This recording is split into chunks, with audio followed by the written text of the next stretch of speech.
자, 22년 3월달 문제 1번부터 좀 풀어볼 건데요. 자, 문제 1번. 다음은 한국주택 국제회계 기준의 특징에 대한 설명이다. 빈칸에 알맞은 말로 가장 옳은 것. 문제가 1번부터 이상하다. 빈칸에 알맞은 말로 가장 옳은 것은. 말 이상하다. 자, 1번. 연결실제가 재무제표를 작성하는 것을 전제로 개정된 KIFRS, 즉 국제회계 기준이요. 자, 얘는 원칙 중심 회계 처리쓰죠. 그쵸? 그래서 기억에 들어가는 말은 원칙이죠. 그쵸? 원칙 중심 회계 기준으로서 회사 경영자가 경제적 실질을 기초로 하여 합리적으로 회계 처리를 할 수 있도록 유도하고 있다. 또한 국제 자본시장의 정보 이용자들에게 보다 목적 적합한 정보를 제공하기 위해서 자산 및 부채에 대한 뭐가 확대돼? 공정가치 적용 확대가 되죠. 맞죠? 그래서 답은 1번 이렇게 고를 수가 있는 건데 이거 말고도 추가적으로 국제회계 기준의 특징이 있었지. 뭐가 있었어요? 공시를 강화시켰고요. 그 다음에 기본 재무제표를 연결 재무제표로 봤었죠. 그렇죠? 이걸 하나로 연결시켜서 우리가 얘기를 한다라고 말씀을 드렸었지. 그래서 요거까지 추가적으로 좀 알고 계시자. 여러분들 필기 안 하셔도 돼요. 제가 이거 다 나눠드릴 거야. 저장해서. 자, 네, 문제 2번이요.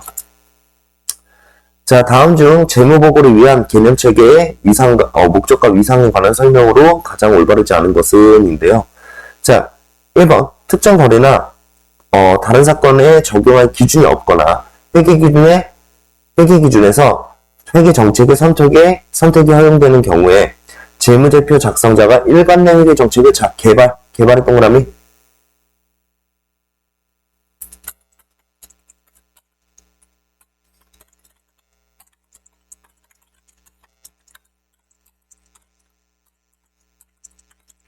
작성자는요, 회계 기준을 개발하거나, 우리가 개발하면서 요거를 얘기했었지.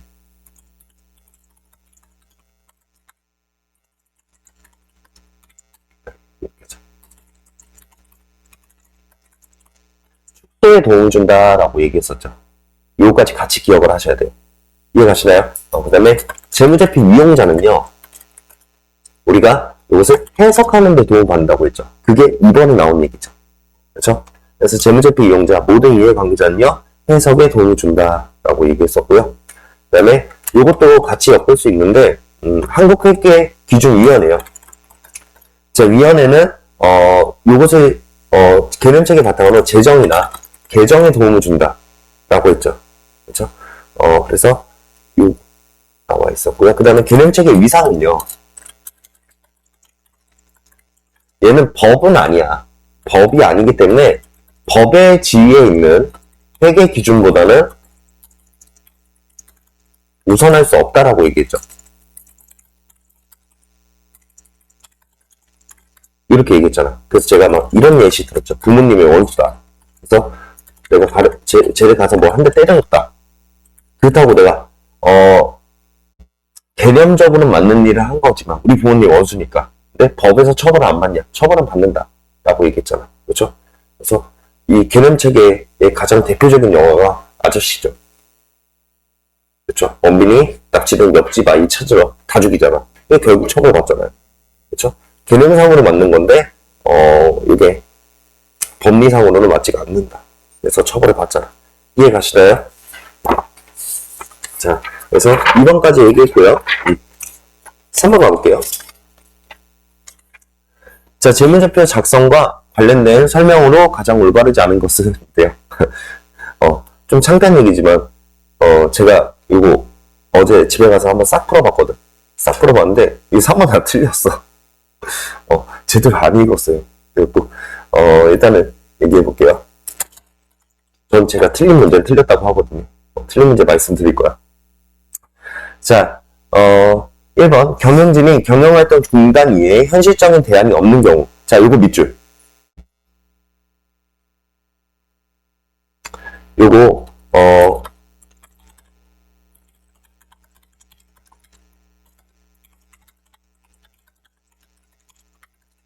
자, 이 뜻을요 여러분들이 앞으로 이렇게 생각하시면 돼요. 이 소리. 그러니까 중단 위에 다른 현실적 대안이 없는 경우, 그러니까 중단을 해야 되는 경우인 거죠. 그렇죠? 대안이 없는 경우를 제외한 경우, 이거 말씀. 보통 이렇게 나오거든.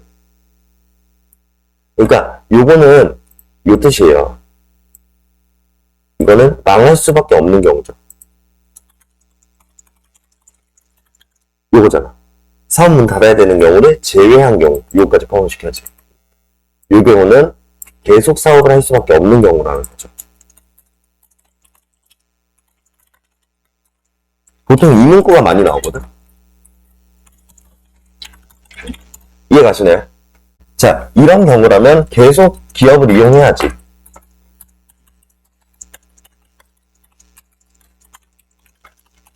계속 기업 과정을 써야죠. 근데 요거요. 문을 닫아야 되는 경우는 계속 기업 과정을 이용하면 안 되죠. 그렇죠? 자, 그 문구가 지금 1번에 나와 있는 거지. 이용하면 안 된다라고. 그렇죠? 그래서 제가 1번을 찍었거든요. 요걸 못 봤어요. 제외한 경우 요거 빼는 걸 못 봤어. 그리고 이거니까 당연히 계속 기업으로 작성해야지. 1번 찍고 넘어갔거든. 틀렸어요. 자, 요거고요. 그 다음에 원칙적으로 2번이요. 단기 재무제표에 보고되는 모든 금액에 대해선 전기의 비교 정보를 동시에 해야 되죠. 그렇죠? 우리가 비교 재무제표를 작성을 하잖아. 그래서 전기에 동시에 공시해야 된다라는 거죠. 이해 가시나요? 자, 그다음에 3번. 재무제표와 주석에 적용하는 중요성의 기준은 항상 일치시켜야 한다라고 하는데 요거 아니야. 주석은 보충 설명을 하는 곳이잖아요. 그쵸? 그 다음에 재무제표는 그러니까 정확히 얘기하면은 요거 재무제표와 주석 이 표현은 조금 틀리긴 했어요. 왜냐면 재무제표 안에 주석도 들어가 있으니까. 무슨 말인지 아시겠죠? 근데 그 주석 이외의 재무제표를 얘기하는 거야.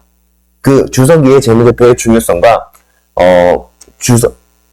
주석의 중요성은요 조금 다를 수도 있죠. 왜냐면 보충 설명을 하는 것은 중요성이 그렇게 좀 높진 않은 것들도 적어놓을 거 아니야.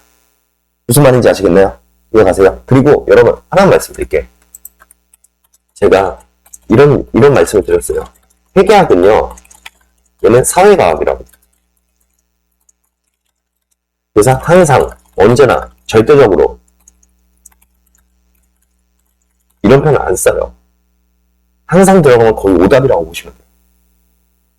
아시겠나요? 항상 들어갔잖아. 맞죠? 이거 사회적 약속이기 때문에 이거는 항상 언제나 쓸 수 있는 건 없어. 근데 딱 하나 우리 항상이 있었지. 항상 표현 들어간 거. 뭐 있었지?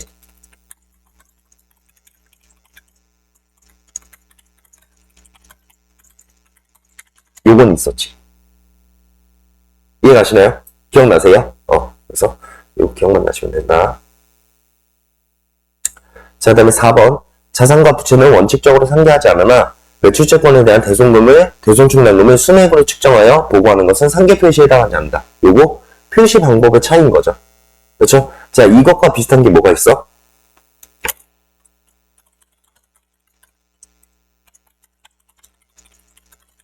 그 다음에 요거.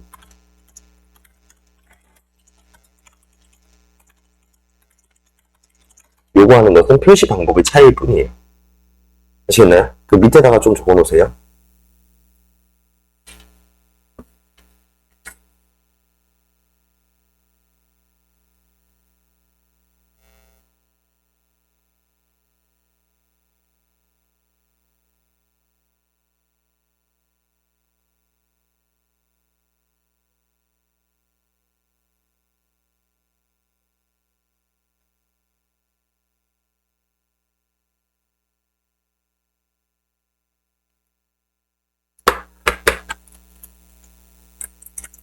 자, 되셨고요. 할게요.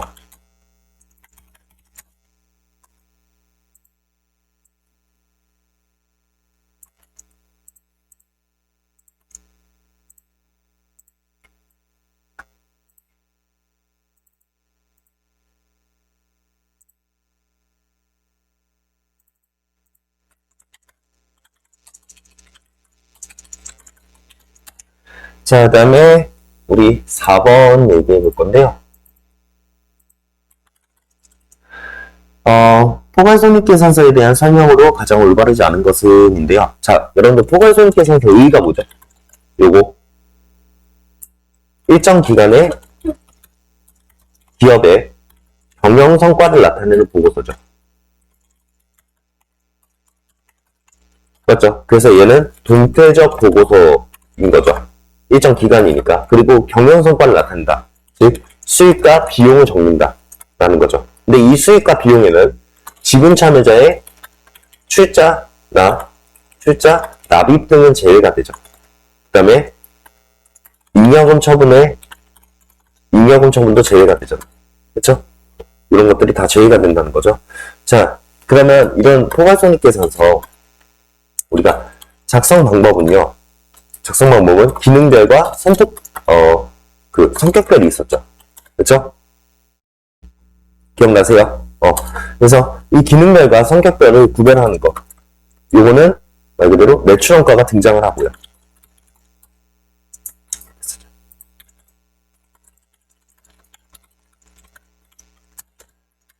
맞죠? 그 다음에 성격별은요, 매출원가가 나오지 않고 얘는 사실 계정별로 그냥 모아서 쓴 거죠.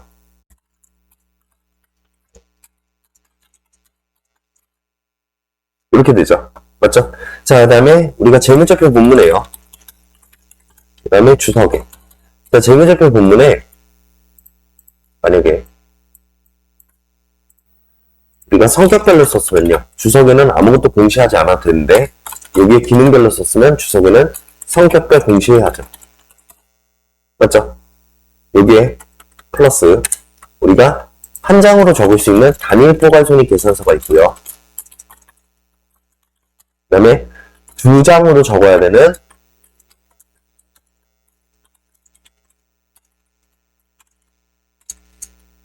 뭐였지? 이 양식이 있었죠. 그렇죠? 그래서 얘는 매출액부터 당기순이익까지 적고 얘는 당기순이익부터 포괄손익까지 따로 적는 거죠. 그렇죠? 기억나시죠? 자, 요거 보고 한번 가보자. 1번. 자, 포괄손익계산서는요, 일정 기간 동안 소유주의 투자나 소유주의 분배 거래를 제외한, 그쵸? 제가 여기 써놨지. 지분 참여자의 출자 납입, 잉여금 처분을 제외한, 기타 거래에서 발생하는 순자산의 변동 내용을 표시하는 동태적 보고서이다. 맞는 말이죠. 그렇죠? 자, 그 다음에 2번. 포괄손익계산서는요, 단일 포괄손익계산서 한 장으로 작성하거나 아니면 손익계산서와 포괄손익계산서를 포함하는 두 개의 보고서도 작성할 수 있다. 맞죠? 한 장으로 적거나 두 장으로 적거나. 자, 그 다음에 4번부터 먼저 할게요. 자, 4번은요, 기타 포괄손익 항목은요, 법인세 효과를 차감한 순액으로 표시하거나 세전 금액으로 표시하고 법인세 효과는 단위 금액으로 합산하여 표시하는 방법이 가능하다라고 하는데 요거 맞는 말이에요. 자, 만약에 기타 포괄손익계산서 기타 포괄손익이 있다면 얘는요, 만약에 기타 포괄손익이요 한 100만원 있었어. 그리고 요것에 법인세가요 한 20만원이 들어갔다. 그러면 요거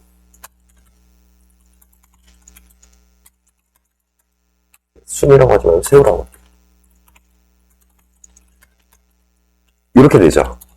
맞죠? 자, 여러분 이건요 선택이에요. 요렇게 적을 수도 있고요. 요렇게 적을 수도 있어요. 선택사항이야. 그래서 요거는 선택 가능. 자, 그러면 문제를 다시 읽어보면 자, 기타 포괄손익 항목은 관련 법인세 효과를 차감한 순액 이거 세후 요걸로 적거나 아니면은 세전 금액을 표시하고요. 그 다음에 법인세 효과를 단위 금액으로 합산해서 표시하는 자, 요거 보여주고 요거 보여준 다음에 요렇게 네가 계산해 라고 주는 거 요거 표시 방법이 가능하다. 선택이다. 무슨 말인지 아시겠죠? 그쵸? 자, 3번 가보면요. 포괄손익계산서에서 비용을 표시할 때 기능별로 분류하여 표시해야 한다? 아니야. 이거 선택사항이잖아.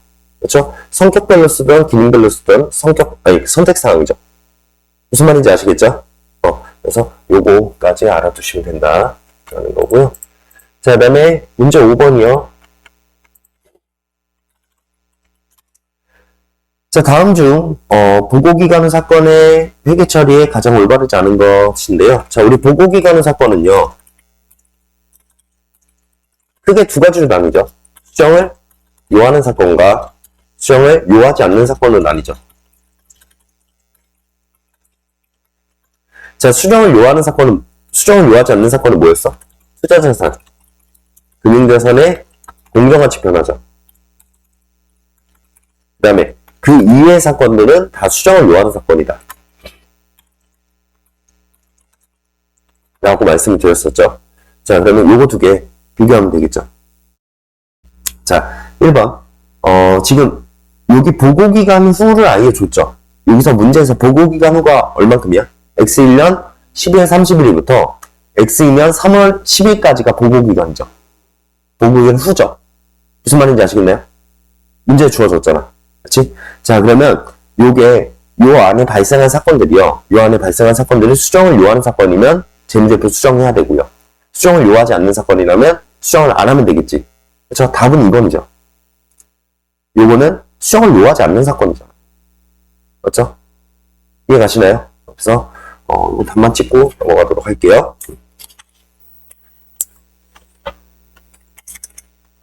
자, 그럼 문제 6번.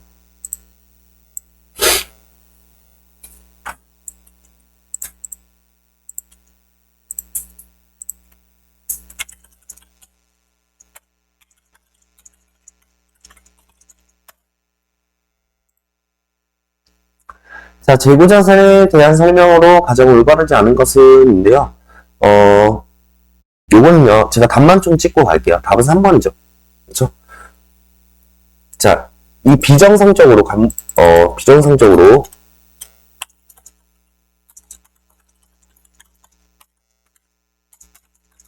요건요, 우리 잡동실이죠. 그쵸? 요거를 취득 원가에 넣어줄 수는 없는 거죠. 이해 가시나요? 그래서 잡손실로 처리된다라고 보시면 되고요. 자, 문제 7번이요. 이거 사실 제가 풀만한 문제는 아니거든요. 우리 수준에서 풀만한 문제는 아닌데 한번 보여는 드릴게요. 아시겠죠? 보여는 드릴게요. 자, 7월 30일에 재고자산 금액은 얼마인가 라고 되어 있죠. 그렇죠? 그러면서 첫 번째가 선입선출법에 의한 경우, 그 다음에 두 번째가 이동평균법에 의한 경우죠. 그렇죠? 자, 그러면 우선 선입선출법 볼게요. 자, 선입선출법은 그냥 손쉬워요. 우리가 몇 개 갖고 있는지, 갖고 있는 수량 먼저 구하시면 되는데요. 자, 갖고 있는 건 6월 1일 재고자산이 지금 3,000개가 2,500원짜리가 3,000개가 있는 거죠. 그렇죠? 그 다음에 6월 5일날 또 구입을 했어요. 요게 2,000개. 그 다음에 얘는 2,000원. 그 다음에 7월 1일날 또 구입을 했죠. 바뀌지? 1,000개, 1,800원. 이렇게 되죠. 자, 그 다음에 우리가 판매한 수량은요. 판매한 수량은 6월 5일날 2,000개 판매했고요. 그 다음에 7월 20일날 2,000개 판매했고요. 맞죠? 자, 그러면 선입선출법이니까 뭐부터 팔았을까? 처음에 얘는 요거부터 팔았겠죠. 그래서 여기서 2,000개 팔았을 거예요. 빨간색으로. 맞죠? 자, 그 다음에 7월 20일날 요때 판 거는요. 요때 판 거는 여기서 1,000개 팔았을 거고요. 맞죠? 그 다음에 여기서 1,000개 팔았겠지.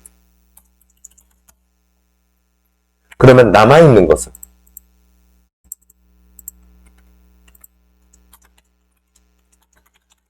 남아있는 재고는 지금 2,000원짜리가 1,000개 남아있을 거고요. 그 다음에 1,800원짜리가 1,000개 남아있겠죠. 맞죠? 그럼 요거 계산하면 왜 이렇게 금액 크냐? 아이씨, 3,500개잖아. 왜 아무도 나를 말리지 않았어요? 빨리빨리 말려줘.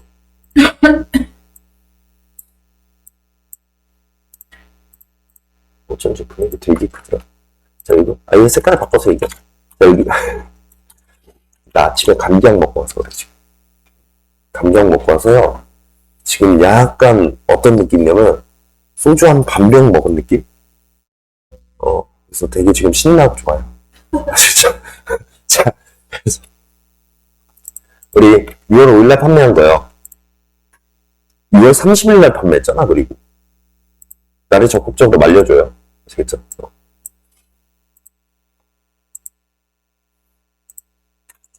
자, 6월 30일날 이렇게 판매된 거 보면요.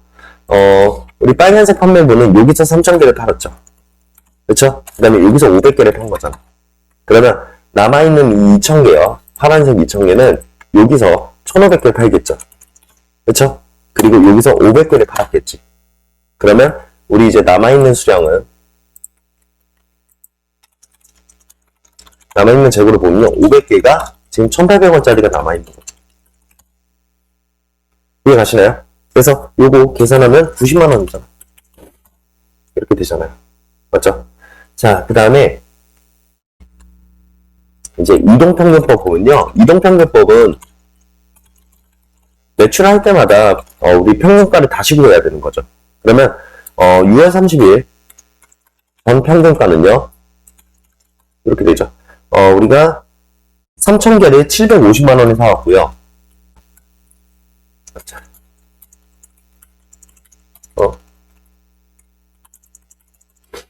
그 다음에 지금 2,000개를 400만원에 사왔죠. 얘를 몇 개를 5,000개를 갖고 있었던 거잖아. 그쵸? 그러면 얘 단가를 구해보면요.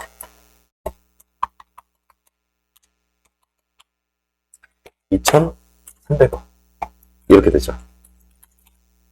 맞죠? 자, 그래서 2,300원짜리를 6월 30일에 3,500개를 매출한 거죠. 그러면 요때 남아있는 재고자산은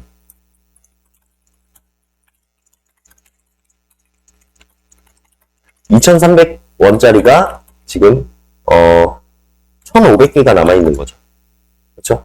자, 그 다음에 6월 30일 이후에 7월 1일 날 또 구입을 했죠. 그렇죠? 자, 이때 구입한 거는 1,800원짜리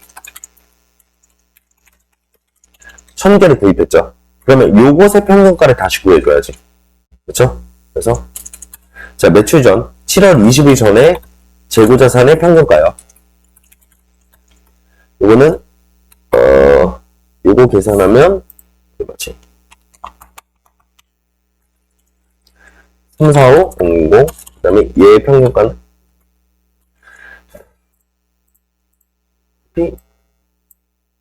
이런 건 되게 잘 보여요. 하는 게 하면은 여기 180만원 이렇게 되니까 자, 평균가를 구해보면요. 345, 000에서 180을 2,500개를 갖고 있는 거잖아요. 그렇죠? 자, 그러면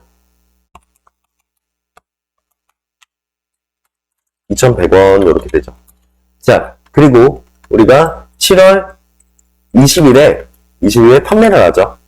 그래서 2,100원짜리를 1,500개를 판매하잖아. 그러면 이제 남아있는 재고자산은요. 2,100원짜리 500개가 남아있겠죠. 그렇죠? 그러면 요거 105만원 이렇게 되지. 이해 가시나요?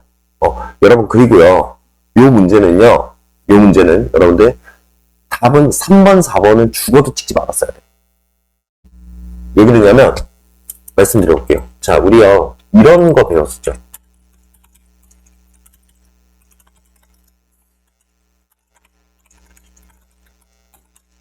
요거 배웠었죠. 이때 기말재고는 어떻게 됐었어요? 기말재고의 크기는요. 기억, 니은, 디귿순이라고 제가 말씀드렸죠. 그렇죠? 자, 그러면 선입이 제일 크고요. 그 다음 이동, 그 다음 총, 그 다음 후입이잖아. 맞지? 지금 여러분들 단가를 잘 봐봐. 단가를 잘 보면은 인플레이션이 아니라 디플레이션이 일어나고 있죠. 가격이 줄고 있잖아. 그러면 이 반대가 됐어야지. 만약에 디플레이션이라면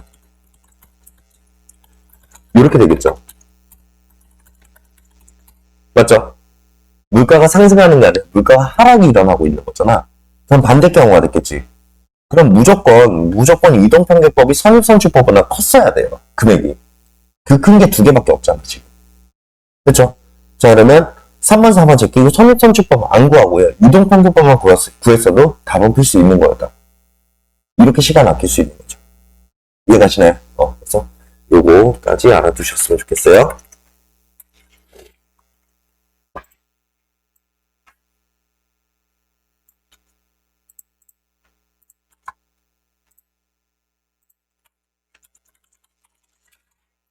자, 그 다음에 8번 해볼 건데요. 우리 이런 문제 되게 많이 풀어봤었지. 그쵸? 자, 문제 8번인데요.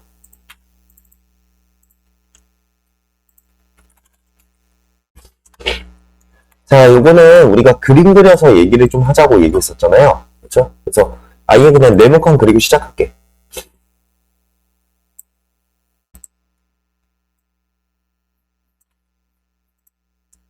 자, 여기 기초재고가요. 100만원이죠?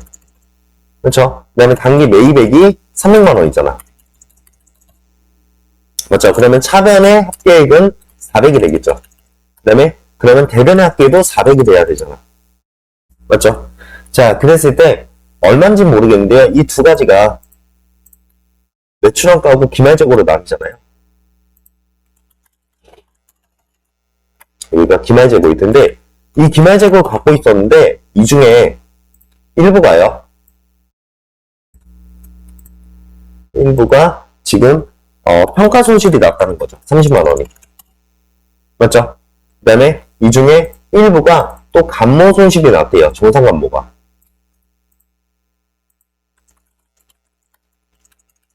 그리고 남아있는 기말재고 자산을 구해야 되는데 이건 문제가 좀 다른 게 자, 보시면요. X2년도 말에 재고자산에 보면 가로표는 뭐가? 평가 손실이나 감모 손실 차감 전지. 여러분, 여기가 150이다. 아시겠죠? 다 뺀 금액이 아니야. 이해 가시죠? 자, 그러면 우리 기말재고 자산은 얼마일까? 100만원이 된 거죠. 이해 가시나요? 자, 그리고 우리 대차평균에 의해서 기말재고가 150이니까 매출원가는 250으로 이렇게 구할 수 있는 거지. 그러면 이 중에 매출원가 등의 비용 구하라고 했잖아. 그럼 비용은 딱 요거 세 개죠. 맞죠? 맞잖아. 어느 비용으로 들어가건 둘 다 비용으로 들어갈 거 아니야. 그렇죠? 그래서 답은 4번이 되는 거다.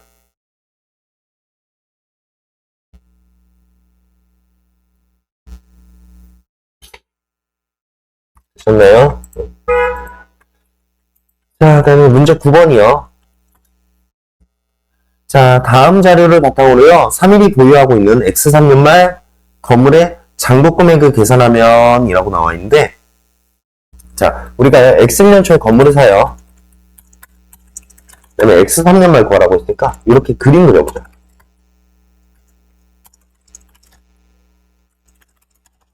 자, 원래는 100만원의 건물을 갖고 있었죠. 그리고 얘는 내용요소 5년, 잔존가치 빵, 정액법으로 감가상각하기로 했잖아. 자, 그래서 이때 상각해줘야죠. 그쵸? 얼마가 상각돼? 20만원이 상각이 되지. 그쵸? 그러면 이때 건물의 가액은 80만원. 맞죠? 또 감가상각이 되면 이때 건물의 가격은 60만원이 되겠지. 그쵸? 그래서 X2년 말, X3년 초 똑같으니까 X2년 말에 60만원까지 내려온 게 엘리베이터 설치 비용 10만원이 들어갔대요. 그래서 지출을 하였으며 건물의 기능이 향상돼서 내용요소가 2년이 연장이 됐대. 자, 그러면 우리 일단 여기서 자본적 지출이 일어난 거죠. 그래서 건물가액이 올라갔잖아. 얼만큼? 10만원만큼 올라가서 여기가 70만원이 되는 거죠. 그렇죠? 그리고 이제 얘를 삼각해줘야 돼. 맞죠? 자, 그러면 우리요. 요때까지는 2년 동안 왔었어요. 그렇죠? 자, 우리 이렇게 금액이 변하면 어떻게 감가상각해? 요거죠. 맞죠? 자, 그럼 남은 금액은 70만원. 잔존가치는 빵이죠. 그 다음에 남은 내용요소는 5년 중에 2년 썼단 말이야. 근데 그 중에 다시 2년이 늘어났죠. 그럼 몇 년이 된 거야? 원래 3년이었다가 2년 늘어나서 다시 5년이 된 거예요. 이해 가시죠? 그래서 얘는 이렇게 돼서 14만원. 이렇게 감가상각이 되겠죠. 그러면 14만원의 감가상각이 되니까 이때 금액이 56만원 이렇게 되는 거죠.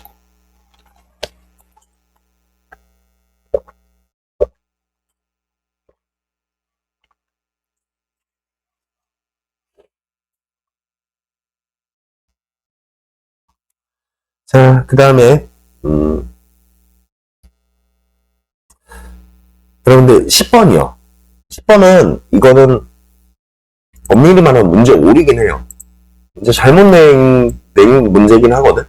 한번 풀어볼게요.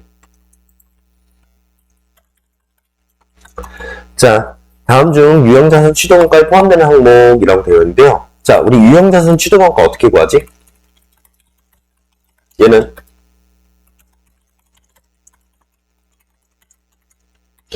요거 빼고요. 여기에 취득 부대비용 나오잖아. 맞죠? 자, 그러면 우리 취득 부대비용은요? 뭐뭐 있었어? 설치 관련 원가, 운송 관련 원가, 전문가 지급 수수료.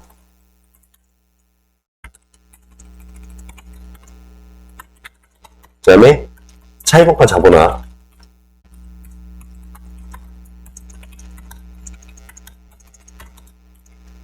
그 다음에 지휘자 2회 세금. 맞죠? 그 다음에 요거까지 들어가는 거죠. 시운전 비용은 제가 빠졌다고 말씀드렸었죠. 그래서 이렇게 된다라는 건데, 자, 그러면 올바르게 짝지어진 거 골라보면요. 지금 답은 3번이에요. 답은 3번이야. 근데 여러분 분명히 얘도 들어가거든.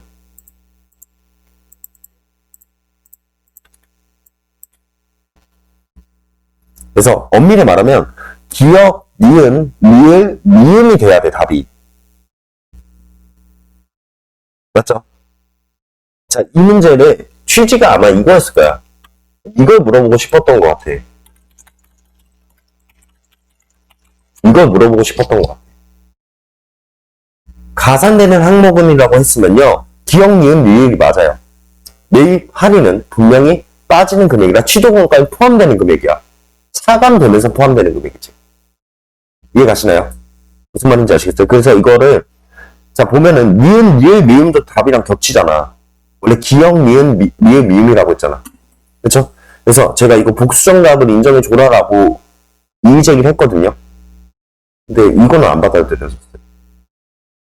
이거는 안 받아들여졌는데 일단은 가담하는 기역, 니은, 리을이다. 그리고 확정답은 기역, 니은, 리을이다. 그래서 이렇게 포함되는 항목이라고 나오면 가산되는 거를 좀 보시면 될 것 같아요. 아시겠죠? 뭐 출제위원이 그렇다고 하니까 뭐라고 할 수는 없는 거죠. 자, 되셨나요? 그 다음에 11번. 자, 주식회사 3위는요, X1년 초 영업활동에 사용할 목적으로 취득원가 30원짜리 토지를 매입하여 재평가 모형을 적용하고 있다. 자, X1년도 말 토지의 공정가치가 27억원 추정되어 3억의 단기 손익을 인식하였다. 자, 그 다음에 X2년도 말 토지의 공정가치는요 36억으로 추정된다. 그래서 X2년도 말 회계 처리해라 라고 되어 있는데, 자, 우리요 유형자산의 재평가요. 얘는 뭐였어요? 회계 처리 논리는 오른 점은 떨어지는 비용, 반대의 것이 있다면 그건 먼저 상계죠. 맞죠? 자, 그러면 지금 올랐잖아. 그렇죠? 토지가 27억에서 36억까지 9억이 올랐잖아. 근데 이전에 떨어졌던 비용이 있는 거죠. 그렇죠? 그 비용을 낮춰줘야지. 그래서 그냥 비용이라고 할게요. 단기 손실 3억 메꿔주고요. 그렇죠? 그 다음에 나머지가 재평가 잉여금이 되는 거지.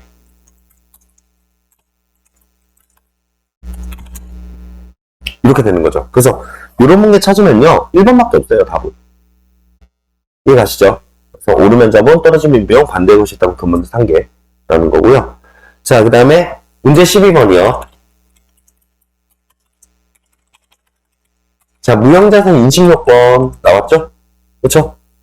자, 뭐뭐 있어? 식별 가능성. 그 다음에 두 번째가 통제 가능성. 세 번째가 미래 경제적 효익이 있어야지. 맞지? 자, 이것과 더불어서 얘기할게. 충당부채요. 요거 뭐 있었지? 잠깐만, 요거 뒤에 갔었어요.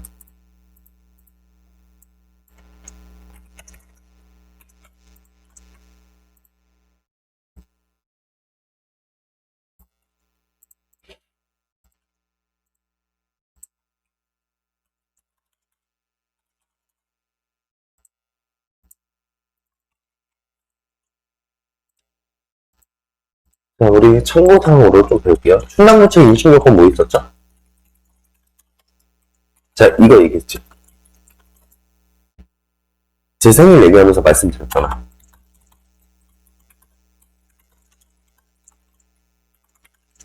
여기 있어야 되고요. 그 다음에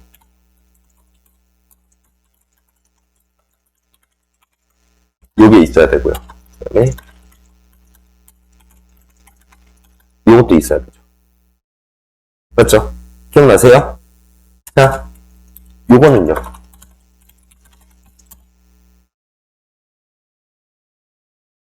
파생상품 요거는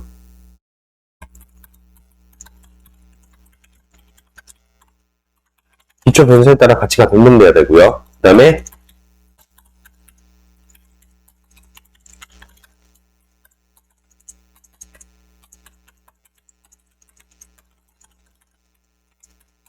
이래야 되고요. 그 다음에 세 번째가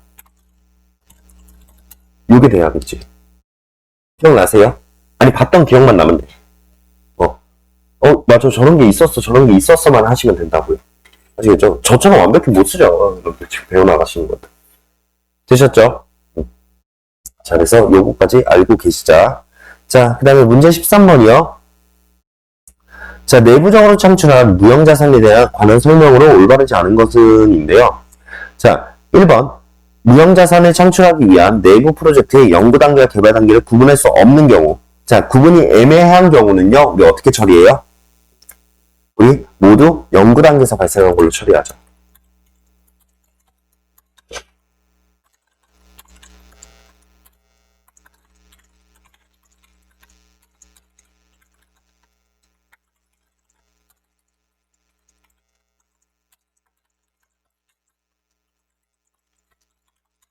맞죠? 자, 그 다음에 2번 얘기할게요. 자, 내부 프로젝트의 연구 단계에서는 미래 경제적 효익을 창출할 무형자산이 존재한다는 것을 제시할 수 없기 때문에 연구 단계에서 발생한 지출은요, 전부 비용 처리하죠. 맞죠? 그 다음에 내부 창출 무형자산 중에 영어권만큼 우리가 내부 창출을 인정하지 않고 있지. 그 3번에 나와 있죠. 그렇죠? 그 다음에 재료, 장치, 제품, 공정 시스템이나 용역에 대한 여러 가지 대체안을 탐색하는 활동은, 자, 탐색의 동그라미. 연구 단계는요, 보통 이런 말들이 들어가요. 탐구, 탐색, 새로운 지식. 이런 말들이 들어가요. 아시겠죠? 그 다음에 개발 단계는요, 늘 이 말이 들어가요. 설계라는 말이 들어가요. 아시겠죠? 그래서 이렇게 좀 비교하시면서 보시면 되겠다. 되셨죠? 자, 그 다음에 문제 14번이요. 자, 다음 중 투자부동산으로 분류되는 것은 인데요.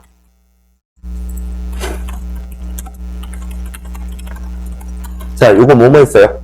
일단 장기 임대 목적이나 시세차익 목적인 경우요. 그렇죠? 그 다음에 두 번째, 미래의 투자부동산으로 사용할 목적으로 개발 중인 토지. 자, 그 다음에 세 번째는요. 장래 사용 목적을 정하지 못한 부동산이요. 맞죠? 그 다음에 네 번째가 운용 리스 목적으로 우리가 개발 중인 부동산들. 이런 것들이 있죠. 그쵸? 자, 거기에 해당하는 거 4번이죠. 맞죠? 넘어가실게요. 자, 그 다음에 금융자산 분류에 대한 설명으로 옳지 않은 것은인데요. 자, 여러분. 금융자산 분류는 뭐로 이루어져요? 사업 모형과 계약상의 현금흐름으로 이루어지죠. 맞죠? 그래서 이게 만약에 지분 상품이라고 한다면 원칙적으로는요. 우리 FVPL로 구분했었죠. 맞죠? 근데 자, 예외적으로 우리가 지정하거나 선택을 한다면, 사올 때 지정하거나 선택을 한다면 이때는 FVOCI로 구분하죠. 맞죠? 자, 그 다음에 두 번째, 채무상품이요. 자, 채무상품의 원칙은요, 원칙적으로는 FVOCI나 우리가 AC 금융자산으로 구분하죠. 근데 예외적으로요, 우리가 이게 단기 손익 목적이거나 혹은 회계 불이치 재고 목적이거나 하생 상품일 때는 이때만큼은 FVPL로 구분하잖아요. 맞죠? 그래서 답은요, 4번이죠. 이해가시나요? 답 4번이죠. 파생 상품은 기타 포괄 손익 아니죠. FVPL이죠.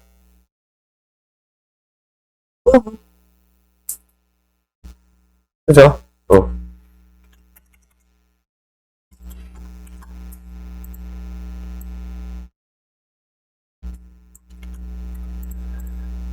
자, 그 다음에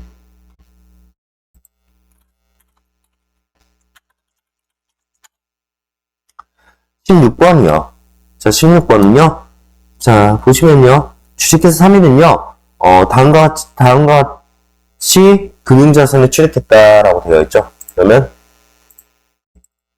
우리 금융자산을 정리 좀 해보자. 자, 지금 용산의 지분증권이요. 자, 얘는요. 지금 취득가액은요. 150만원이고요. 거래원가가 15만원이 돼요. 근데 얘 무슨 목적으로 샀어? 단기 매매를 목적으로 샀죠. 자, 얘 뭘로 구분이 돼? 이거죠. 여러분, 단기 매매 목적이 없더라도 얘는 FVPL이야. 맞죠? 주식을 사봤을 때 원칙적으로 FVPL이죠. 그렇죠? 지정했다, 선택했다 이런 말이 없으니까 무조건 FVPL이에요. 그러면 FVPL은요, 우리가 취득 부대 비용은 그냥 비용 처리하자. 그래서 얘 취득 원가는 150만 원이 되는 거지. 이해 가시나요? 자, 그다음에 두 번째. 자, 이렇게 써도 돼? 남의 회계법인 말을 이렇게 써도 돼? 지네도 아니면서. 자, 삼정의 채무증권이요. 그렇죠? 자, 그래서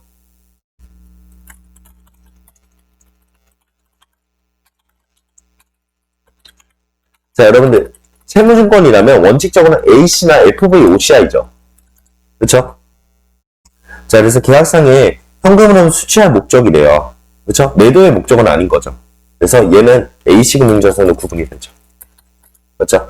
자, 그러면 채무증권의 AC 금융자산이니까 액면금액 그대로 발행이 되겠지. 그리고 지금 시장이자율과 액면이자율도 일치하잖아. 맞죠? 그래서 100만원 이렇게 되고요. 자, 한일의 지분증권이요.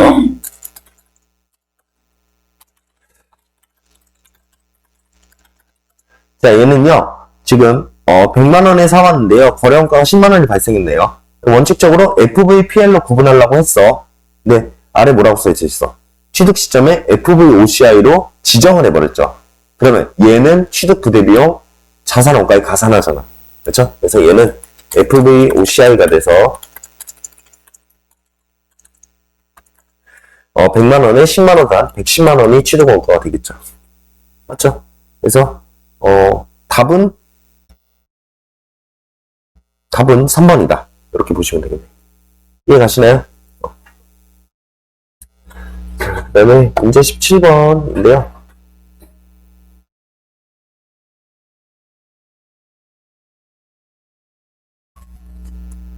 자, 손상에 관한 설명이다. 올바르지 않은 거 골라라. 자, 요거 답부터 먼저 말씀드리고 할게요. 답은 1번이죠. 그쵸? 자, FVOCI 손상은요, 손실 충당금을 설정해서 하지 않죠. 장부금액에서 직접 차감하잖아. 기억나세요? 자, 그래서 우리가 손상 한 번만 정리해보고 하면요.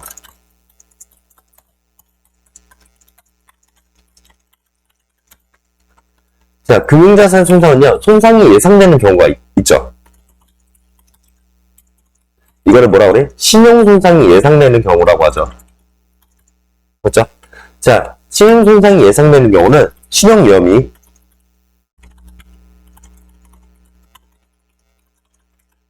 요게 있었지? 얘는 12개월 단위로 우리가 예상을 한다. 그 다음에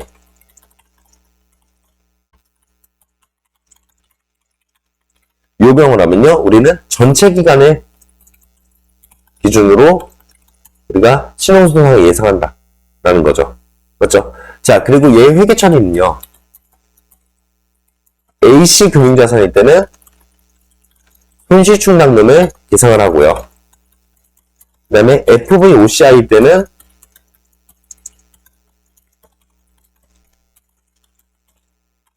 이렇게 배웠었죠. 기억나세요? 자, 그 다음에 실제로 신용손상이 발생한 경우요. 이때는 AC건 FVOCI건 모두 장부금액에 차감한다 라고 했었죠. 그쵸? 그 다음에 이것에 대한 증거가 있어야 된다라고 얘기했었잖아. 그쵸? 그래서 보통 파산이나 재무적 어려움 요 용어가 들어간다고 했었죠. 맞죠? 그리고 요게 증거가 될 수 없는 건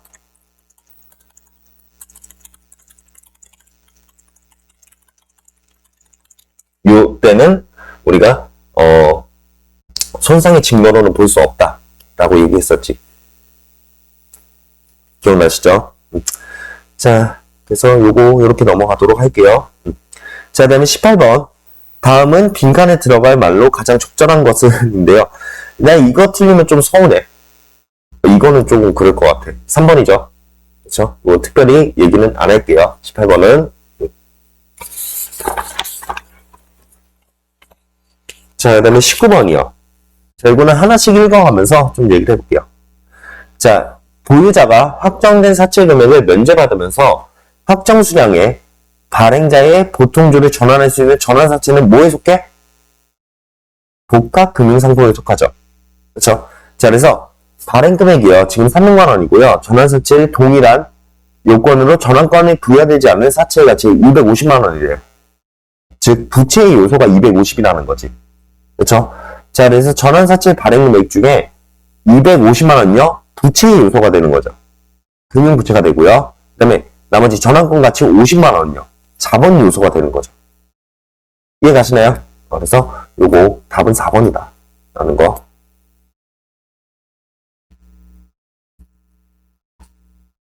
되셨나요? 네, 문제 20번 얘기할 건데요. 자, 이거 쓰지 않고 말로만 할게요. 자, 다음 중 충당부채를 인식할 수 있는 사례로 가장 올바르지 않은 것은 인데요. 이 답은요, 4번이죠. 그렇죠? 미래 영업 손실은 우리가 과거 사건의 결과나 금액의 신뢰성 또한 없기 때문에 우리가 충당부채를 인식하지 아니한다라고 얘기했었지.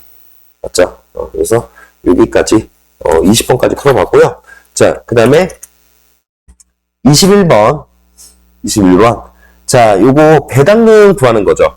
그렇죠?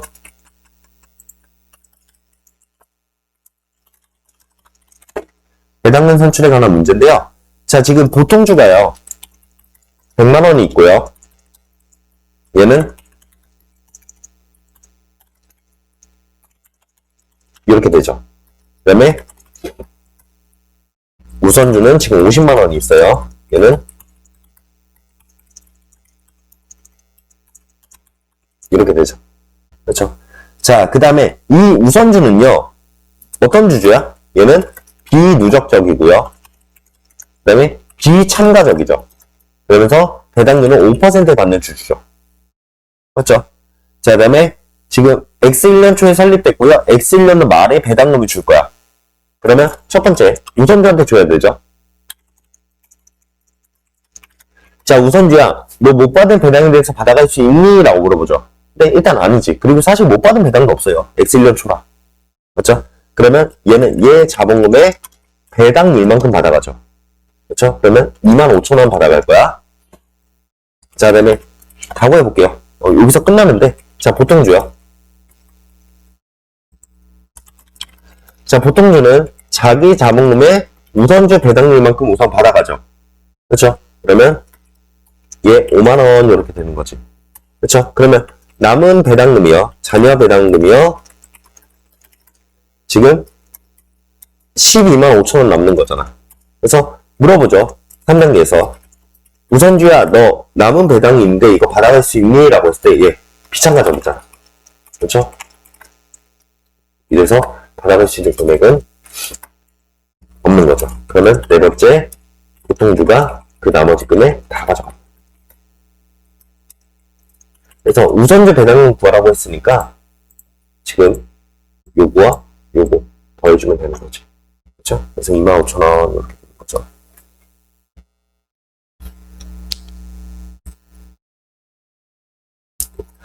자, 그 다음에 문제 22번이요.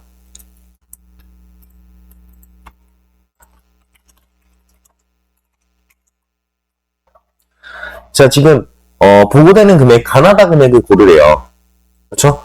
그래서 기말 자본에 영향을 미치는 거래들이 지금 두 가지가 나와 있고, 가나다 금액 골라봐라 라고 되어 있죠. 자, 단위 100만 원이에요. 자, 그랬을 때 기업 공개를 먼저 해보자. 자, 기업은요, 회사는 액면가액 5,000원짜리 주식을요 7,500원에 발행을 했대요. 10만 주를. 그렇죠? 자, 그러면 우리 차변해요. 현금 7억 5천이 들어오죠. 저도 100만 단위로 쓸게요. 그러면 요만큼이 들어오겠지. 근데 자본금은요? 자본금은 그 중에 액면가액 5천원이니까 5억만 늘어나겠지. 그 다음에 나머지가 주발초가 되는 거죠. 맞죠? 자, 그 다음에 니은이요. 자, 니은은요, 우리 지금 이사회 결의를 통해서요, 자기 주식을요, 5,000주를 취득을 했대요. 그쵸? 그러면 차변이요, 자기 주식 5,000주를 주당 만원에 사왔잖아. 그러면 얘요, 요만큼 늘어나는 거죠. 5천만원. 그쵸? 그 다음에 대변에 현금분을 줬겠죠. 자, 그러면 우리 자본금의 가에 들어갈 건요, 원래 기존에 500만원, 5억 원이 있었고요. 거기에 다시 5억 원이 더해지는 거 아니야. 그러면 10억 원이 되겠죠. 맞죠? 자, 다음에 나요. 나는요, 원래 주발초는 5억 원이 있었는데요. 그 중에 2억 5천이 추가가 돼서 7억 5천이 되겠지. 맞아요? 그 다음에 다는요. 원래는 자기 주식은 5천만 원이 있었대요. 근데 추가적으로 5천만 원이 더 사왔으니까 우리 1억 원만큼이 되는 거지. 원래 자기 주식은 마이너스 표시가 되잖아. 그래서 답은 4번 이렇게 얘기할 수 있는 거죠. 그렇죠? 자, 그래서 이제 22번까지 풀어봤고요. 이제 23번.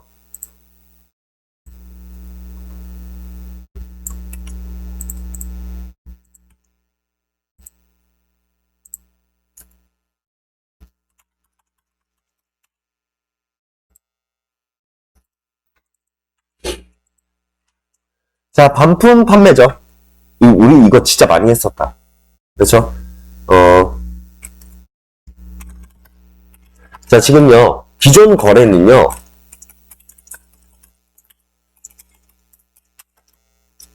주식회사 반품에 5천만 원의 제품을 판매를 했대요. 근데 원가가 3천만 원이라는 거 아니야. 그러면 공개해보면 5천만 원, 그 다음에 대변에 매출 5천만 원 이렇게 잡히겠죠. 그렇죠? 자, 그 다음에 이것과 관련된 매출 원가도 잡히겠지. 얼마? 3천만 원. 자, 그 다음에 이게 재고자산 이렇게 3천만 원 나갔겠죠. 그래서 기존 거래는 이렇게 됐단 말이야. 근데 우리가 반품 예상 거래도 해야죠. 자, 이 중에 얼마가 반품될 것 같아? 1,000만 원이 반품될 것으로 예상하는 거죠.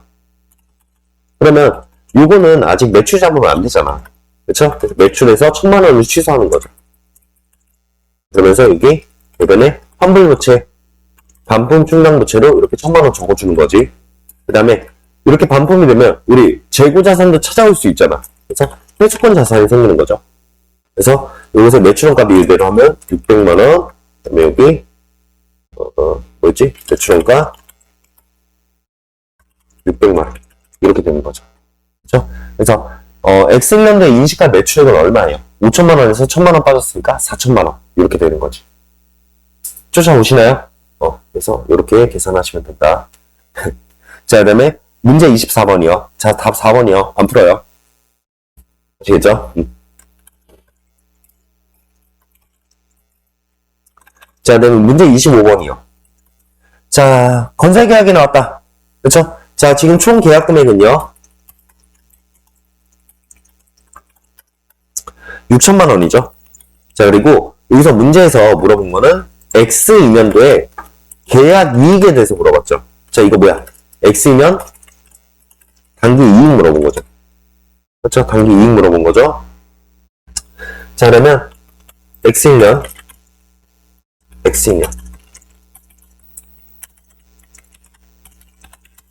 자, 우리요 진행률, 그 다음에 누적 수익, 누적 원가, 누적 이익을 구해야죠. 그렇죠? 자, 그러면 X년도 진행률은 우리가 여태껏 쓴 돈에서 총 예상 원가를 나누는 거죠. 그럼 여태껏 쓴 돈 얼마야? 1,000만 원. 저 단위 100만 단위 쓸게요. 그 다음에 총 계약 원가는요 5천만 원이잖아. 20% 이렇게 되죠. 자, 그 다음에 X년도는요 여태껏 쓴 돈 얼마야? 작년에 1,000만 원 썼고요. 올해 3천만 원 썼잖아. 총 4천만 원 쓴 거지. 그렇죠? 이렇게 돼서 이게 80% 이렇게 되는 거죠. 이해가시나요? 단기 발생 원가다 얘들아. 누적 발생 원가 아니야. 자, 그 다음에 이 누적 수익은요. 그러면 총 계약 금액에 진행료 곱하면 되는 거니까 이렇게 되고요. X 이년도는 이렇게 돼서 이렇게 되죠. 자, 누적 원가는 여태껏 쓴 돈이죠. 자, X년도는 1,000만 원 썼고요. X년도는 여태껏 쓴 돈이니까 4천만 원 쓴 거죠. 맞죠? 자, 그럼 누적 이익은 여기 2, 여기는 8 이렇게 되잖아.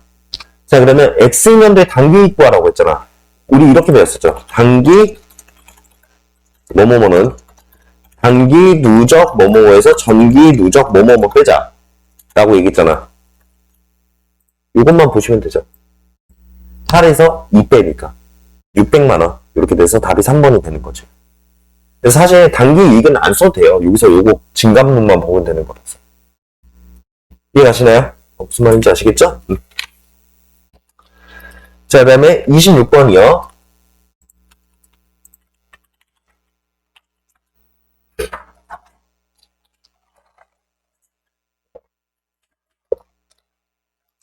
자, X년 말 계약자산 혹은 계약부채를 구해라 라고 되어 있죠. 그렇죠? 초과청구액 이런 거 구하라는 소리잖아. 자, 그러면 우리요 초과청구액과 미청구액, 그러니까 계약자산과 계약부채는 이렇게 나오는 거지. 얘와 요거를 비교해야 되는 거죠. 그래서 만약에 얘 컸다 라고 하면 얘가 계약 자산이 되고요. 이게 계약 부채가 되는 거죠. 맞죠? 자, 그러면 X1년도에 진행률, 누적 수익을 구하려면 진행률부터 구해야겠네. 맞죠? 자, 지금 누적 발생 원가가요 3천만 원이죠. 그렇죠? 그다음에 총 예상 원가는 1억 원이잖아. 그러면 30%의 진행률을 갖고 있을 거예요. 자, 그러면 누적 수익을 구할 수 있죠. 자, 지금 총 계약액은요 1억 5천. 네? 30%니까 얘 4,500만 원이잖아. 근데 여태껏 누적 청구액이요. 얘는 5천만 원 청구했죠. 그러면 우리 더 청구했네. 그쵸? 계약부채 500만 원 이렇게 되는 거죠. 이해 가시나요? 답은 1번이 되는 거지. 되셨죠? 자, 여러분들 여기까지가 회계 1부에서 우리가 배웠던 내용이죠. 그쵸? 그래서 여기까지 하고 잠깐 쉬었다 회계 2부 가보면요. 2부는 솔직히 말하면 좀 그렇게 느껴주셨으면 좋겠어요. 많이 어렵지는 않았다. 어려웠다면 1부가 조금 어려웠거든요. 전체적인 난이도가. 근데 2부는 사실 어려운 내용은 아니에요. 그러면 일단은 여러분들 잘 봐봐. 계산 문제가 생각보다 많이 없어. 그쵸? 그 다음에 리스도 되게 뭐랄까 말 문제로 나왔거든요. 그래서 할만하다라고 많이 느끼실 수 있는데 자, 가볼게요. 한번 가볼게. 자, 문제 27번이요. 자, 지금 순학점 급여 부채 자산을 물어봤죠. 여러분, 순학점 급여 부채는요, 우리가 연도 말이 됐을 때 확정급여 채무에 공정가치에서, 그 다음에 사회적립자산에 공정가치를 뺀 금액이 순확정급여 부채 아니에요. 혹은 자산이 될 수도 있고요. 자, 그러면 요거를 우리가 조정해가는 과정을 배웠었죠. 그쵸? 자, 뭐 이거 사실 문제풀이하는 크게 반영은 안 되지만 우리 복습 차원에서 한번 다시 하자. 채무가 있고요. 이게 사회적립자산이 이렇게 있었을 때, 자, 여기 기초 확정급여 채무가 있죠. 그쵸? 얘를 다른 말로 확정급여 채무의 현재가치라고 얘기했었지. 그쵸? 자, 여기서 이제 단기금모원가 더해주고요. 여기에 과거금모원가 더해주죠. 그쵸? 그 다음에 이자 비용도 더해주고요. 그 다음에 여기 지급액을 빼는 거잖아. 그쵸? 칸이 부족할 것 같은데 같이 쓸게요.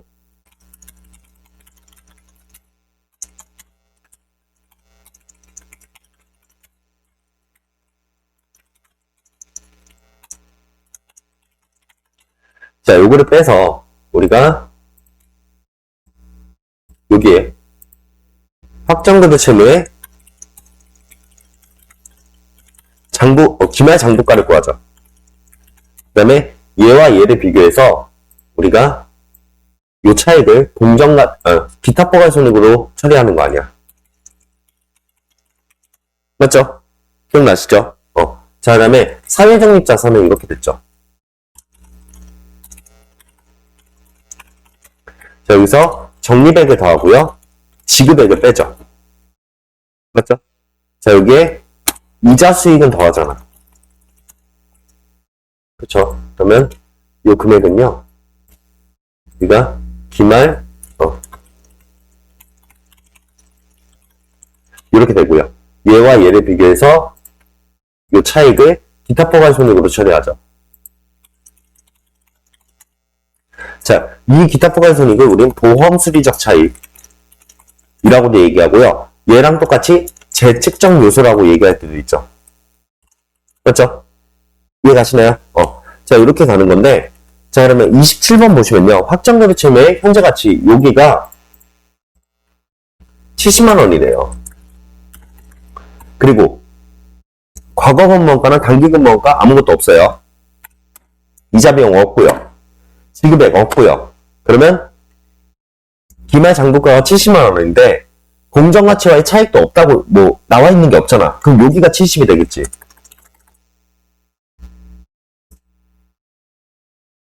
맞죠? 그 다음에 사회적립자산의 공정가치를 얘를 8만원을 줬잖아. 그러면 요금에 채무 쪽이 더 크니까 부채 62만원이 되는 거겠지. 이해 가시나요? 그래서 양식 그대로 보시면 된다. 자, 그 다음에 문제 28번이요.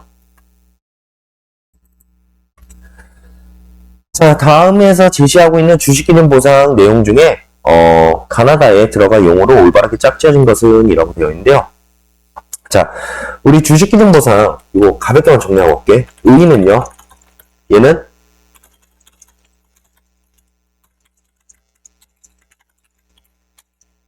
이거죠. 그래서 우리가 영어로 얘기하면 얘를 스톡옵션이라고 얘기했었잖아. 맞죠? 자, 이런 스톡옵션이요. 스톡옵션은 아무한테나 주는 거야. 아니다. 가득 조건이 필요하다. 자, 이걸 획득 조건이라고 얘기했잖아. 그래서 이거는 근속기간을 따지는 용역 제공 조건이 있고요. 그 다음에 일정한 성과를 달성해야 되는 성과 조건이 있죠. 이 성과 조건은 다시 두 가지로 나누지. 비시장 성과 조건과 시장 성과 조건이 있죠. 그렇죠? 자, 이 비시장 성과 조건은 주가 이외의 요건을 달성해야 되는 거고요. 시장 성과 조건은 주가를 달성해야 되는 거죠. 그렇죠? 주식 가격을 달성해야 되는 거다 라고 얘기를 했었잖아. 그래서 답은요, 여러분 2번이죠. 그렇죠? 2번이 되는 거지. 이해 가시나요? 자, 그 다음에 29번인데요. 자, 이연범위세 부채 금액 얼마냐라고 물어봤죠. 그쵸? 이 문제 되게 좋은 문제인 것 같아요. 저는 개인적으로 그렇게 생각하거든. 30번 안 내고 29번만 냈어도 되게 깔끔한 문제였던 거로 생각은 들어요. 왜냐면 둘이 문제가 중복되거든, 지금. 자, 문제 29번이요. 자, 우리가 이렇게 기초 이연범위세 자산부채가 있었을 때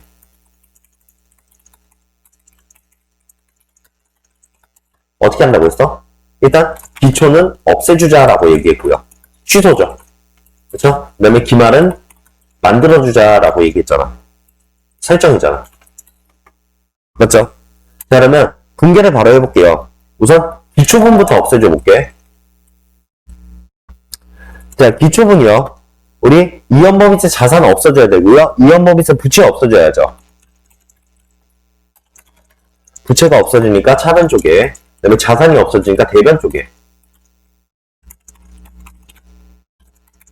이렇게 되죠. 그쵸? 그래서 없애줬고요. 그 다음에 기말 이연범위세 부채는 만들어주자잖아. 그쵸? 그러면 기말 이연범위세 부채는요, 이연범위세 자산은요, 자산이 생기니까 차변 쪽에 지금 5만원이 생기는 거고요. 우리 기말 이연범위세 부채를 몰라. 맞죠? 요거는 빈칸으로 둘게요. 자, 그 다음에 단기 법인세요. 올해 내야 되는 법인세가, 미지급 법인세가 20만원이래. 그 다음에 올해 나온 법인세 비용이요. 15만원이 되죠. 그쵸? 이해 가시나요? 그러면 요것의 대차 차이로 우리가 부채를 구할 수 있는 거잖아. 얼마예요? 요거 4만원이 되는 거지. 이해 가시나요? 그래서 이렇게 된다는 거까지 알아두시고요. 문제 30번도 똑같은 문제야. 이번에는 법인세 비용을 구하라고 했잖아요. 그쵸? 그러면서 X1년에 이연법인세 자산, X0년에 이연법인세 자산, 기초 이연법인세 자산이 있는 거죠. 그 다음에 기말 이연법인세 부채가 있는 거지.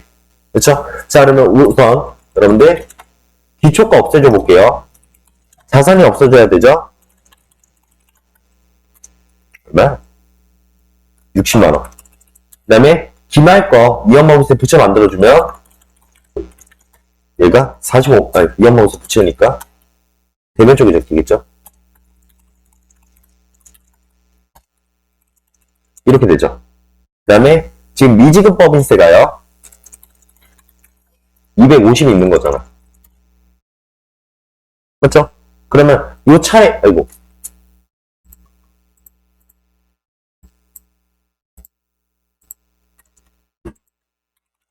요 차액이 우리 법인세 비용이 될 거 아니야. 맞죠? 그러면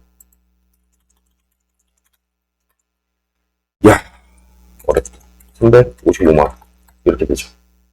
그쵸? 답은 4번이죠. 되셨나요? 자, 그 다음에 회계 변경에 대한 설명으로 올바르지 않은 것은 인데요.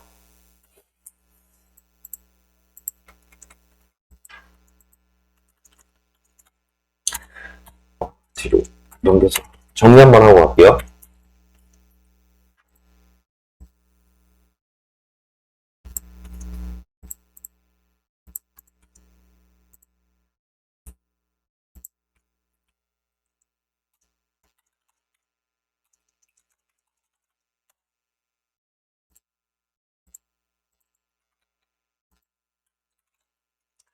자, 여러분들 회계 변경이요. 자, 회계 변경은 회계 정책의 변경이 있었고요.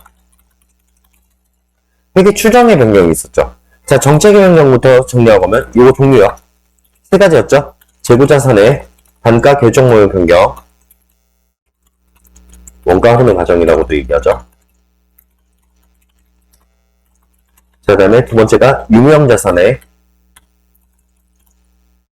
원가 모형과 재평가 모형 왔다 갔다 하는 거. 그 다음에 우리가 이렇게 간단히 쓸게 회계 기준에서 요구하는 경우. 그쵸? 그래서 보다 회계 불이익치를 제거하거나 아니면 보다 목적 적합하고 신뢰성 있는 정보를 줄 때. 이때는 회계 기준에서 요구할 수 있다고 얘기했었죠. 그쵸? 자, 그랬을 때, 요거의 회계처리요. 회계처리는 소급법 쓴다라고 얘기했었지? 그쵸? 그래서 내가 알고 있는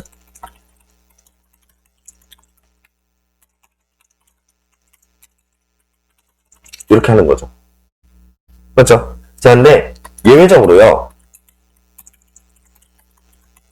전진법을 쓸 때도 있었죠. 언제?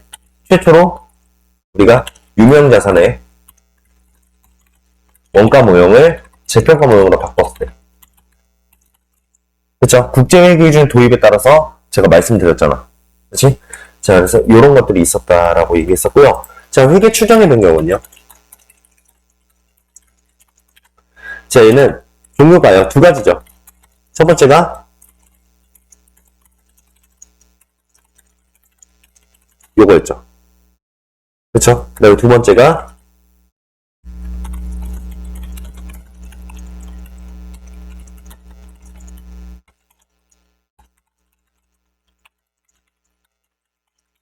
이때였죠. 맞죠? 자, 그 다음에 두 번째. 회계처리요. 자, 회계처리는 전지법 쓴다라고 얘기했었죠. 그래서 얘는 단기초부터 변경하면 되는 거지. 맞죠? 자, 그런 것과 관련돼서 찾아보면요. 답은요. 2번이죠. 그쵸? 자, 재고자산 진도에 따른 판단지 추정 변경은요. 요 세 가지에 해당되지 않잖아. 그쵸? 그러니까 회계 추정의 변경으로 봐야 되는 거지. 이해 가시나요? 정리가 좀 돼가고 계세요.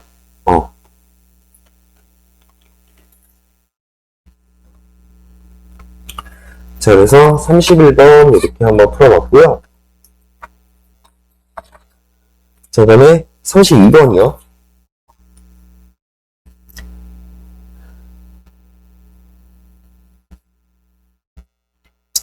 자, 올바른 설명을 하고 있는 사람은 누구인가? 라고 물어봤죠? 자, 요거 EPS에 관한 문제죠.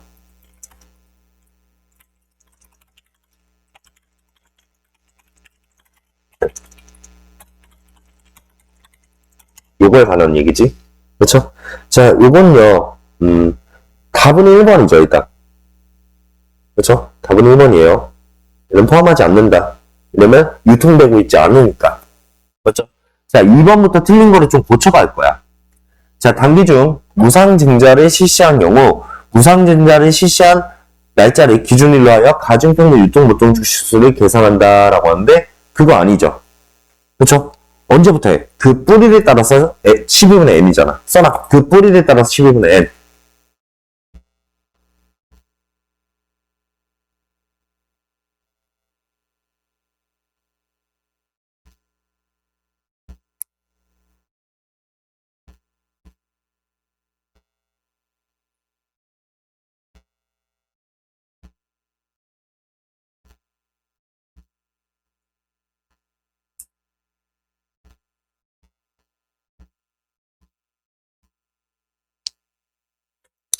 자, 되셨나요? 자, 그 다음에 3번이요. 단기 중 유상증자로 보통주가 발행된 경우 기초에 실시된 것으로 간주하고 아니야. 이게 그 날짜, 실시한 날짜를 기준으로 하여죠. 아시겠나요? 유상증자를 한 날로부터 우리가 곱하기 12분의 n 했잖아. 그지? 자, 그 다음에 4번이요. 가중평균 유통보통 주식수에는 결산 기말에 발행된 우선 주식수를 포함해야 합니다. 라고 하는데 틀렸죠. 우리가 구하는 건 보통 주식수를 구하는 거잖아. 맞죠? 1에서 4원인 거죠. 그렇지? 그렇죠? 절에서 부장인 거고요. 부장이 맞는 말 했잖아. 그렇지? 죄송합니다. 자, 그 다음에 문제 33번. 자, 요거 우리 관계기업 투자 주식에 대해서 얘기가 나왔죠. 그렇죠? 자, 그러면 지금요.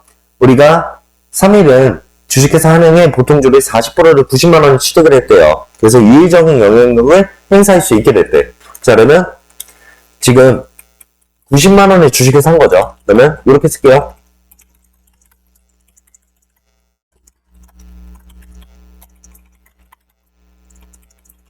이렇게 되는 거지. 그렇죠? 그래서 우리 취득 시에는 이렇게 분개가 되고요. 자, 그 다음에 이 중에 이제 단기 순이익이 한양에, 주식회사 한양에 당기순이익이 30만원을 발생을 했대요.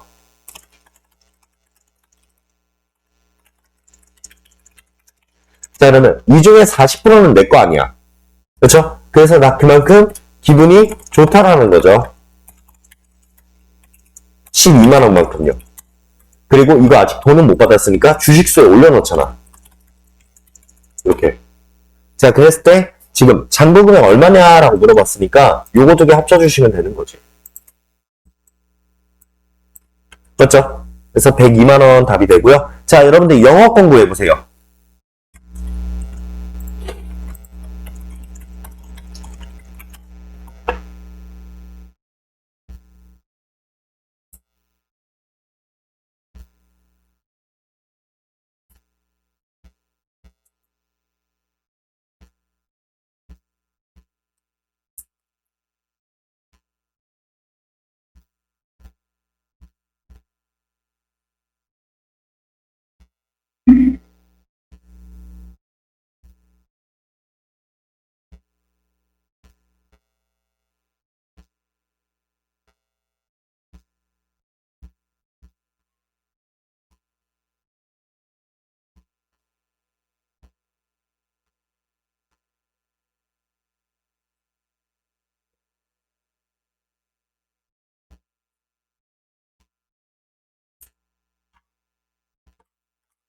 자, 영어권 어떻게 구해요? 자, 우리가 준 돈 얼마죠?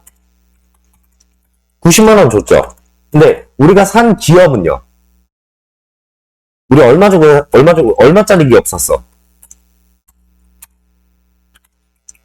이 줘야 할 돈이라고 해야 되나? 자, 우리 200만원짜리 기업을요, 순자산 200만원짜리 기업에 40%산 거 아니야. 그러면 80만원만 줬으면 됐죠? 그쵸? 그러면 우리 더 준 돈이 얼마야? 10만원이잖아. 이게 영어권이 되는 거지. 이해 가시죠? 그쵸? 우리 이렇게 배웠었잖아. 맞지? 이것까지 알고 가자. 자, 그 다음에, 화폐성 항목이, 34번이요. 화폐성 항목이란 미래에 확정되거나 결정 가능한 화폐 수량을 받을 권리나 지급할 의무가 있는 자산 부채를 얘기한다. 자, 화폐성 항목에 해당하는 것으로 가장 옳은 것을인데요. 자, 답은 2번이죠. 제가 화폐성 항목 얘기하면서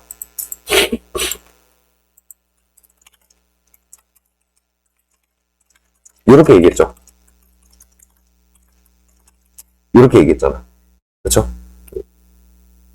되셨죠? 그 다음에 이것도 포함이 되죠. 부채 쪽도 얘기하면 이렇게 되는 거죠. 당좌 부채는 없으니까. 이해가시나요? 그래서 이 차입금 사실 이렇게 나오면 조금 애매하긴 해요. 장기인지 단기인지 몰라요. 근데 얘밖에 없어. 지금 확정된 게. 맞죠? 그래서 이렇게 넘어가시면 되고요. 자, 그 다음에 35번이요. 자, 한국에서 영업하는 주식회사 서울에 미국 현지 법인은 LA는요, 엑셀년 초에 설립됐다. 어쩌고저쩌고에, 자, 자산에 적용할 환율로 오른 것은 이죠. 그렇죠? 이거 뭐야? 우리가 이렇게 얘기했었지. 자산이나 부채는요, 기말 환율을 적용해야 되고요. 그 다음에, 뭐지? 자본금은요, 기초 환율 적용해야 되고요. 그 다음에, 세 번째, 수익과 비용이요. 얘는 원래는 각 거래일의 환율을 써야 된다. 근데 이게 플랫하다면, 연중 플랫하다면 평균 환율을 쓸 수 있다. 라고 얘기했었잖아. 그렇죠? 그래서 답은요, 1번이죠. 그렇죠? 기간말 환율 써야 된다. 자, 그 다음에 36번이요. 자, 파생상품과 관련하여 괄호 안에 들어갈 단어로 가장 옳은 것은 인데요. 어쩌고저쩌고 저쩌고는 수량, 규격, 품질 등이, 자, 표준화의 동그라미.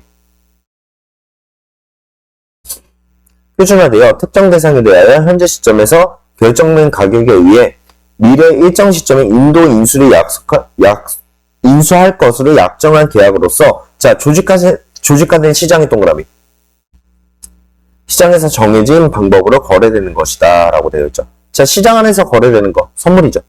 그렇죠? 그래서 선물 거래 이렇게 체크하시면 되겠다. 자, 그 다음에 36번이요. 이게 생각보다 어려운 문제예요. 어려운 문제인데 우리는 좀 손쉽게 풀 수 있긴 하거든. 저장만 좀 할게요.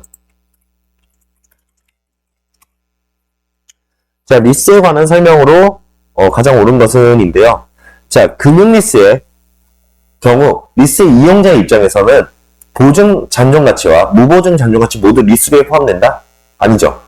얘는 지급이 확실한 금액만 포함을 시켰잖아. 그렇죠? 제외되죠. 이해 가시나요? 자, 그 다음에 2번. 금융리스에서 리스 제공자가 리스 채권을 인식한 금액은요. 리스료의 현재가치와 무보증 잔존가치 현재가치 합이다 라고 되어 있죠. 맞는 말이죠. 리스 총투자를 할인해서 리스 순투자를 만들고 걔가 리스 채권 금액이었잖아. 무슨 말인지 아시겠죠?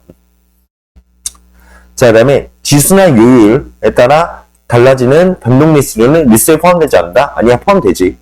그렇죠? 자, 그 다음에 4번. 리스 이용자는요, 각 리스를 운용 리스나 금융 리스로 분류한다? 아니야. 구분 안 했잖아. 그렇죠? 어려운 문제예요, 요거는. 말로 나오면 어려워요. 근데 우리 손쉽게 풀 수 있다는 게 우리 그림만 떠올릴 수 있으면 되거든. 이해가시나요? 자, 그래서 이렇게 된다는 거까지 알아두시면 될 것 같고요. 자, 그다음에 38번이요.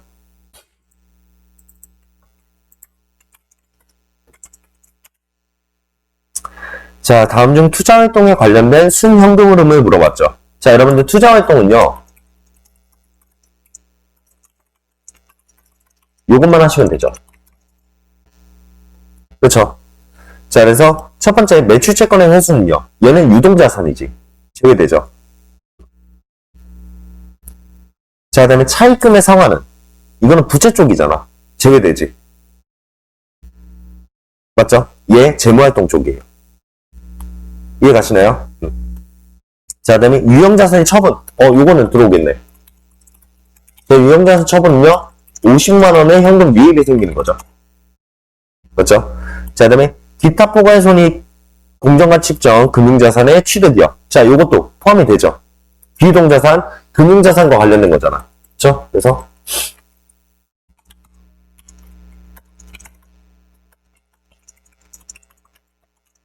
그래서 100만원 유출이 되는 거죠. 얘는 취득한 거니까. 자, 그 다음에 유상증자요. 자, 요거는 자본과 관련된 거고요. 그렇죠? 자, 급여 지급은요. 요거는 영업활동으로 가요.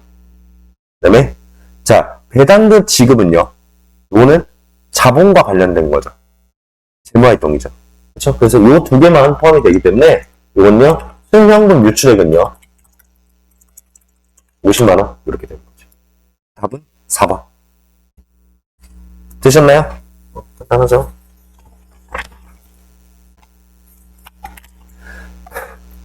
자, 그 다음에 이거요. 39번이요. 이건 우리 무시한 문제. 그렇죠? 무시한 문제죠. 자, 현금흐름표에 인식할 이자 지급액은요. 자, 우리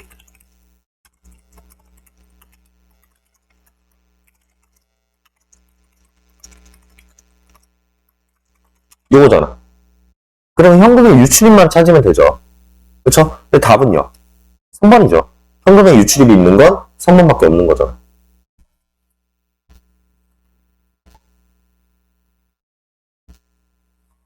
자, 그 다음에 문제 40번이요. 자, 영업활동의 현금흐름, 영업활동 현금흐름 물어봤죠? 그러면서 지금 당기순이익이 제시가 됐거든? 얘는 간접법으로 보셔야 돼요. 간접법. 자, 그럼 간접법 어떻게 시작했어요? 우리가 당기순이익이 제시가 되면 여기서 얘 더해줬어야 되고요. 그 다음에 얘 빼줬어야 되고요. 그 다음에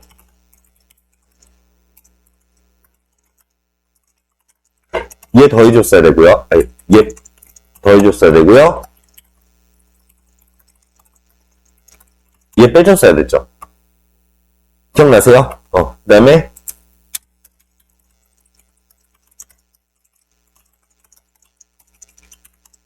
요거 더해줬어야 됐죠. 맞죠? 그 다음에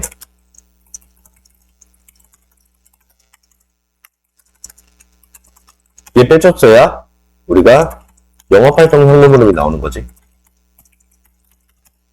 맞죠? 자, 그러면 당기순이익부터 하나씩 쫓아가보자. 자, 당기순이익은 지금 5만원. 그 다음에 현금 유출이 없는 비용 봤더니 감가상각비가 있네요. 그쵸? 얘 더해주고요. 자, 현금 유입이 없는 수익 봤더니 무슨 평가이익 이런 거 나온 거 없잖아요. 그쵸? 그래서 얘는 특별히 할 거 없고요. 자, 다른 활동과 관련 있는 비용이요. 자, 다른 활동과 관련 있는 비용 봤더니 얘도 뭐 특별히 나와 있는 건 없네요. 그 다음에 다른 활동과 관련 있는 수익은요. 유형자산 처분이익 있잖아. 얘는 빼줘야지. 그쵸? 그래서 1,800원 빼줬고요. 자, 영업활동과 관련 있는 자산의 감소 봤더니 매출채권의 감소 있네. 맞죠? 자, 그 다음에 다른 활동과 관련 있는 부채 증가 봤더니 그건 없네요. 남아있는 게 없죠? 그쵸? 자, 그 다음에 다른 활동, 영업활동과 관련 있는 자산의 증가, 부채의 감소 봤더니 자, 자산의 증가, 재고자산의 증가가 있고요. 그 다음에 매입채무의 감소가 있죠. 이 두 개는 빼줘야 알겠지. 그치? 요거 계산하면요. 이렇게 되겠죠. 이해 가시나요? 여기까지가, 우리 3월달 문제 중에 재무회계 문제였어요.